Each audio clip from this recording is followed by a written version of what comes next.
कई बार आपके दिमाग में ये प्रश्न आता होगा कि अगर कोई सरकारी नौकरी करता है, पब्लिक सर्वेंट है, तो क्या नौकरी करने के दौरान ही वो दूसरा कोई व्यापार, कोई ट्रेड, कोई बिजनेस कर सकता है या नहीं?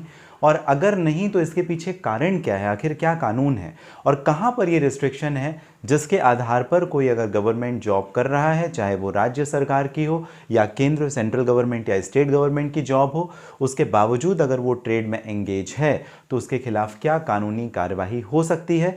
क्या उसे अपनी नौकरी से भी हाथ धोना पड़ सकता है? इस पर्टिकुलर वीडियो में हम इसी विषय के ऊपर बात करेंगे। तो आप सभी का स्वागत है, जहां पर इस चैनल के माध्यम से, लीगल एडवाइस के माध्यम से हम कानून की जानकारी आप तक पहुंचाते हैं। और इस वजह से आपको समझना ज़रूरी है कि अगर कोई पब्लिक सर्वेंट है, अगर कोई सरकारी नौकरी कर रहा है, राज्य सरकार या केंद्र सरकार की, इसके साथ ही साथ अगर वो कोई दूसरा व्यापार भी करे तो वो क्या कर सकता है और नहीं तो किन कानूनी प्रावधानों के अंतर्गत वो ऐसा नहीं कर सकता, उसके पीछे क्या कारण है। तो सबसे पहले आपको समझना पड़ेगा आखिर पब्लिक सर्वेंट कौन। देखिए, कानून की बहुत तीखी डेफिनेशन में नहीं जाते, सिंपल और स्पष्ट शब्दों में अगर आप समझे कि पब्लिक सर्वेंट कौन होगा तो आप ये समझ सकते हैं कि जिसे राज्य सरकार या केंद्र सरकार के द्वारा या जो अंडरटेकिंग ऑफ सेंट्रल गवर्नमेंट या स्टेट गवर्नमेंट के ऑर्गेनाइजेशन है उस पर जॉब कर रहा है, तो उसे कुछ अलग से व्यापार करने की परमिशन नहीं है। और ये इंडियन पीनल कोड यानी जो हमारा क्रिमिनल लॉ से संबंधित कानून है, वहां पर धारा 168 सेक्शन 168 में ये प्रावधानित किया गया है और कहा गया है कि public servant unlawfully engaging into a trade, और ये एक रिस्ट्रिक्शन लगा देगा उसके ऊपर कि आप नहीं कर सकते, नहीं करना है आपको, 168 इंडियन पीनल कोड। लेकिन जो भी करेगा, जो भी ट्रेड करेगा, जो व्यापार करेगा, ऐसा करने या पाए जाने पर उसे 1 साल की सजा और फाइन या दोनों देना पड़ सकता है। अब अनलॉफुली ट्रेड करने का क्या मतलब है और ऐसा क्यों है? आखिर देखिए, कोई भी अगर सरकारी कर्मचारी है तो उसे जो सरकार के पॉलिसीज़ होती हैं या उसका जो अनड्यू एडवांटेज है, उसका कैसे बेनिफिट लिया जा सकता है, उसे आसानी से पता होता है, क्योंकि वो कहीं ना कहीं दूसरों को, पब्लिक को वो बेनिफिट्स देने का एक तरीके से काम पे एंगेज ही होता है वो। तो इस स्थिति में अगर आप समझिए कि वो खुद एक व्यापार कर रहा है और सरकारी नौकरी कर रहा है, तो दोनों चीज़ों को पैरेलली एक ही समय पर वो कर कैसे पाएगा? आपके पास 8 या 10 घंटे के समय, पहली चीज़ तो ये।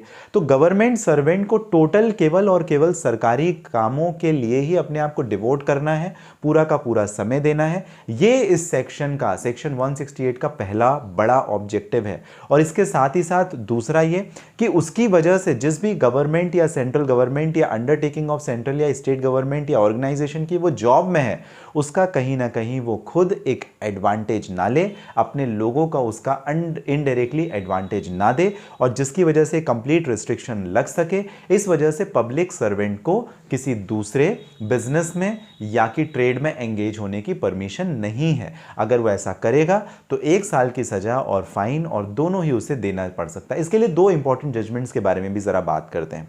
तो एक जजमेंट है स्टेट वर्सेस महेश कुमार का जजमेंट, जहां पर AIR 1980 supreme court 11 page number 1167 page number पे सुप्रीम कोर्ट ने बताया कि भाई एक सॉइल कंजर्वेटिव ऑफिसर था, उसने क्या किया कि सॉइल कंजर्वेटर ऑफिसर की पोस्ट पे तो काम कर ही रहा था, इन द मीनवाइल उसने रेलवे को भी ज्वाइन कर लिया और रेलवे से भी स्टाइपेंड्स वगैरह लेने शुरू कर दिए। तो सुप्रीम कोर्ट ने, पहले मामला चला, हाई कोर्ट ने रिजेक्ट कर दिया। फिर सुप्रीम कोर्ट ने कहा कि जो स्टाइपेंड बस ले रहा था ना, एक पार्ट टाइम जो छोटी सैलरी होती है, उसे आप कंसीडर नहीं करोगे कि ये ड्यूल जॉब है, ये 2 तरीके के अलग अलग बिजनेस या ट्रेड है। इस वजह से कोर्ट ने उसे कंसीडर किया कि चलो चलेगा। लेकिन जनरली आप ये मान के रखें कि आपको ये भी नहीं करना, क्योंकि उसकी अल्टीमेटली एक बहुत बड़ी जिंदगी तो अफेक्ट करी गई, क्योंकि उसे पहली नौकरी से निकाल दिया गया था इस वजह से।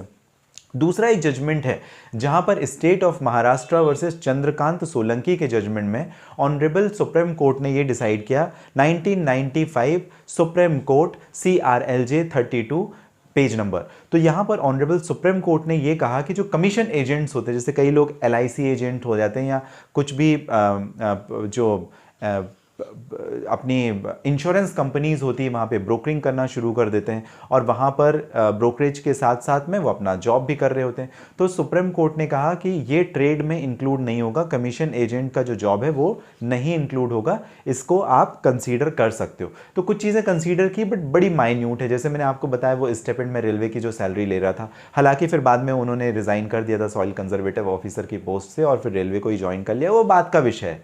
लेकिन आपको ये ध्यान रखना है कि अगर आप पब्लिक सर्वेंट या गवर्नमेंट सर्वेंट हैं तो आपको किसी दूसरे ट्रेड में एंगेज नहीं होना है। आप अपने रिश्तेदारों के नाम पे करो, दुनियादारी के नाम पे करो, आपके नाम पे तो बिल्कुल भी नहीं होना चाहिए। अगर पाया जाता है तो आप नौकरी से हाथ धो बैठेंगे और साथ ही साथ आपके ऊपर जुर्माना लगेगा और 1 साल तक की आपको जेल भी हो सकती है। और दोनों ही महत्वपूर्ण जजमेंट आप जरूर ध्यान रखिएगा। तो अगर कमीशन एजेंट है तो उसे इससे थोड़ा सा दूर रखा गया है, वो काम किया जा सकता है। साथ ही साथ छोटे मोटे काम भी चल जाएंगे, लेकिन छोटे मोटे काम में ऐसा नहीं होना चाहिए कि आपने अपने जॉब के साथ में एक तरीके से कॉम्प्रोमाइज़ कर लिया, पूरा फोकस इधर दिया, सैलरी सरकार से भी ले रहे हैं तो सरकार भी बेवकूफ़ नहीं है, वो आपको नौकरी से निकाल देगी अगर आपकी शिकायत किसी के द्वारा भी की जाती है। ये काफ़ी इंपॉर्टेंट है। तो इस वजह से कोई भी पब्लिक सर्वेंट किसी अनलॉफुल अनऑथोराइज्ड दूसरे किसी ट्रेड में, बिजनेस में नहीं इन्वॉल्व कर सकता अपने आप को। और यही कहना है सेक्शन 168 इंडियन पिनल कोड का। और ये ठीक भी है, जस्टिफाइड भी है, सरकार दे रही है ना आपको पैसे, तो दूसरा जॉब फिर क्यों? बहुत ज़्यादा पैसे बढ़ाने तो फिर पहले ही छोड़ दीजिए। नहीं छोड़ेंगे तो आपके ऊपर दिक्कत या परेशानी आ सकती है, वो भी बहुत बड़ी। तो आप ज़रूर ध्यान रखें सेक्शन 168 इंडियन पिनल कोड।